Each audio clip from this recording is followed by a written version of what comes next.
اعوذ باللہ من الشیطان الرجیم بسم اللہ الرحمن الرحیم وقالت اليہود والنصارى نحن ابناء اللہ واحباؤہ قل فلم يعذبكم بذنوبكم بل انتم بشر ممن خلق یغفر لمن یشاء ویعذب من یشاء وللہ ملک السماوات والارض وما بینہما والیہ المصیر یا اہل الکتاب قد جاءکم رسولنا یبین لکم علی فترۃ من الرسل ان تقولوا ما جاءنا من بشیر ولا نذیر فقد جاءکم بشیر ونذیر واللہ علی کل شیء قدیر صدق اللہ العظیم۔ اے اہل کتاب، ہمارا رسول تمہارے پاس آ گیا ہے جو بہت سی ان باتوں کو ظاہر کرتا ہے جو تم اپنی کتابوں میں چھپایا کرتے تھے، اور بہت سی باتوں کو چشم پوشی کر جاتا ہے۔ یعنی یہ مقصد نہیں تھا اللہ تعالیٰ کا کہ تمہارے راز ظاہر کر کے جو تم حرکتیں کر رہے تھے تمہیں ذلیل کرے، بلکہ وہ باتیں کہ جو دین کے لیے ضروری تھی، اس وقت اسلام کی تعلیم کے لیے ضروری تھی، ان کو دوبارہ اللہ تعالیٰ واپس جو ہے رسول اللہ صلی اللہ علیہ وسلم کے ذریعے سے بتا رہا ہے، تعلیمات دے رہا ہے، اور بہت سی باتوں سے چشم پوشی کر جاتا ہے۔ یعنی وہ باتیں کہ جو تمہاری حرکتیں تھیں اس کے اوپر ابھی پردہ ڈالا ہوا ہے، اس کو نہیں کھول رہے۔ اچھا، اب ان آیتوں میں اللہ تعالیٰ فرماتے ہیں کہ یہود اور نصارہ دونوں کہتے ہیں کہ ہم اللہ کے بیٹے ہیں اور اس کے چہیتے ہیں۔ یہ اللہ تعالیٰ نے انہی کا قول یہاں پہ نقل کیا ہے کہ انہوں نے اپنے آپ کو یہ ظاہر کیا ہوا تھا، یہ کہتے تھے کہ بھئی ہمارے اوپر تو جو یہود کہتے تھے ہمارے اوپر تو جہنم کی آگ جو ہے وہ حرام ہے، تو ہم تو اللہ تعالیٰ کے چہیتے ہیں۔ اور یہود یہ کہتے تھے حضرت یعقوب علیہ السلام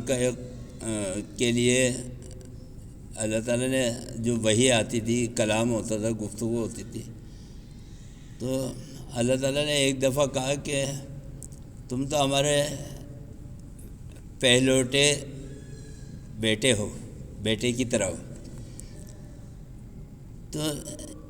جس کو کہتے ہیں نا ٹوئنس، وہ جو جڑوا بچے پیدا ہوتے ہیں، تو مقصد کیا تھا؟ اللہ تعالیٰ کا مقصد یہ نہیں تھا کہ تم میرے بیٹے ہو، مقصد یہ تھا کہ جس طرح جڑوا بیٹے قریب ہوتے تم میرے اتنے مقرب ہو، تم میرے اتنے قریب ہو۔ حضرت عیسیٰ علیہ السلام نے اپنی قوم سے ایک مرتبہ کہا، پوچھا کہاں جا رہے ہیں؟ کہنے میں اپنے باپ اور تمہارے باپ کے پاس جا رہا ہوں، یعنی اللہ تعالیٰ کے پاس۔ تو انہوں نے اس کو عقیدہ بنا لیا کہ جو ہے وہ نعوذ باللہ جو ہے مراد یہ نہیں تھی، مراد یہ تھی کہ جو تمہارا اور میرا خالق ہے، جو تمہارا اور میرا بڑا ہے، اس کے پاس جا رہا ہوں۔ باپ جو ہوتا ہے بڑا ہوتا ہے نا، تو مراد یہ تھی۔ تو ان لوگوں نے کیا کرا ہے کہ اچھا جب ان کے پاس شریعت آ گئی، اللہ تعالیٰ نے ان کو بحیثیت ایک قوم کے منتخب کیا تھا کہ تمہیں ساری دنیا کے اندر شریعت نافذ کر کے دکھانی ہے، نمونہ بن رہا ہے، تم بڑی قوم ہو۔ ان کو جب منتخب کر لیا تو انہوں نے یہ سوچ لیا اب ہم جو چاہے کرتے رہے، ہم سے اللہ تعالیٰ نہیں پوچھے گا۔ تو انہوں نے اللہ تعالیٰ کو اللہ تعالیٰ کی وحدانیت کے اندر شریک کرنا شروع کر دیا۔ حضرت عیسیٰ علیہ السلام کو جو ہے کہیں خدا مانتے ہیں، حضرت مریم علیہ السلام کے بارے میں بعض عیسائی گروہ جو تھے وہ خدائی کے اندر ان کو شریک کرتے تھے۔ تو وہ عیسائی یہ کہتے تھے کہ ہم اللہ تعالیٰ، حضرت عیسیٰ سے مراد یہ نہیں کہ یہ نعوذ باللہ خدا ہے، بلکہ یہ ظہور ہے اللہ تعالیٰ کا جسدی، یعنی یہ خدا نہیں ہے، لیکن جس طرح اللہ نے اپنی صفات ان کے اندر ظاہر کی ہے اس کی وجہ سے ہم ان کو جو ہے وہ سمجھتے ہیں، خدا کا بیٹا سمجھتے ہیں۔ اور ہاں بعض لوگوں نے ان کو خدا ہی مان لیا، تو کہتے تھے یہ جسدی خدا ہے، یعنی اللہ تعالیٰ کی صفات کا ظہور اس کے اندر ہے۔ جیسے آج ہمارے یہاں ہوتا ہے نا، جب ہم مزاروں کے اوپر جاتے ہیں تو بزرگوں کے ساتھ ہم یہ عقیدہ قائم کر لیتے ہیں کہ جس طرح اللہ تعالیٰ ہماری دعائیں قبول کرتے ہیں یہ بھی کریں گے۔ یہی تو عقیدہ ہوتا ہے کہ ہم اللہ تعالیٰ کی وحدانیت میں کسی کو شریک کر رہے ہیں۔ ہم یہ سمجھتے ہیں کہ جس طرح اللہ تعالیٰ جو ہے وہ ہماری مراد کو پورا کر سکتا ہے، یہ بھی کر سکتا ہے، یا یہ ہماری سفارش کر سکتے ہیں۔ تو بس اس سے جب یہ عقیدہ قائم کیا، اللہ کی وحدانیت میں شریک کیا، اللہ تعالیٰ نے ان کو کافر قرار دے دیا۔ تو اللہ تعالیٰ نے انہی کا قول نقل کیا کہ یہ کہتے ہیں دونوں کہ ہم چہیتے ہیں اور اللہ کے بیٹے ہیں۔ تو اب اللہ تعالیٰ ان سے سوال کر رہا ہے کہ اگر تم چہیتے ہو، اتنے ہی اللہ تعالیٰ کے مقرب ہو، تو یہ جو تمہاری حرکتوں کی وجہ سے تمہارے اوپر عذاب آیا، یہ کیوں آیا؟ اللہ تعالیٰ فرماتے ہیں کہ ان سے پوچھیے رسول اللہ صلی اللہ علیہ وسلم کہ تمہارے گناہوں کی وجہ سے جو عذاب آیا وہ کیوں آیا؟ اب اللہ تعالیٰ اس کا جواب بھی دے رہا ہے کہ حقیقت یہ ہے کہ تم دوسرے لوگوں کی طرح ایک مخلوق ہو، یعنی انسان و بشر ہو، اور یہ حضرت عیسیٰ علیہ السلام اور حضرت مریم جو ہے یہ بھی بشر ہے، اللہ تعالیٰ کی مخلوق ہے۔ وہ جسے چاہتا ہے معافی دے دیتا ہے اور جسے چاہتا ہے سزا دے دیتا ہے، یعنی اس کو یہ قدرت ہے کہ جو اس کی نافرمانی کرے تو اس کو سزا دے، کوئی اس کو روک نہیں سکتا، اور جو آدمی سیدھے راستے کے اوپر چلے تو اللہ تعالیٰ اس کو جزا دیتا ہے۔ جیسے اللہ تعالیٰ کہتا ہے کہ میں آسمان سے تمہارے لیے رزق نازل کروں گا، زمین کے خزانے جو ہے وہ تمہارے اوپر کھول دوں گا، تو پھر اللہ تعالیٰ جو ہے وہ صلہ دیتا ہے۔ تو اللہ تعالیٰ کو دونوں اختیار حاضر ہے، یعنی اللہ تعالیٰ اپنے بتا رہا ہے کہ میرے پاس یہ پاور ہے، میرے پاس یہ طاقت ہے، کیوں نہیں وہی آسمانوں کا، زمینوں کا اور جو کچھ ان کے اندر اور باہر ہے سب کا مالک ہے، سب کو لوٹ کر اسی کے پاس جانا ہے۔ اب اللہ تعالیٰ فرماتے ہیں دوسری آیت میں کہ اے اہل کتاب، یہ ہمارا رسول تمہارے پاس آیا ہے اور دین کی واضح تعلیم دے رہا ہے، جبکہ رسولوں کا آنا عرصے سے بند تھا۔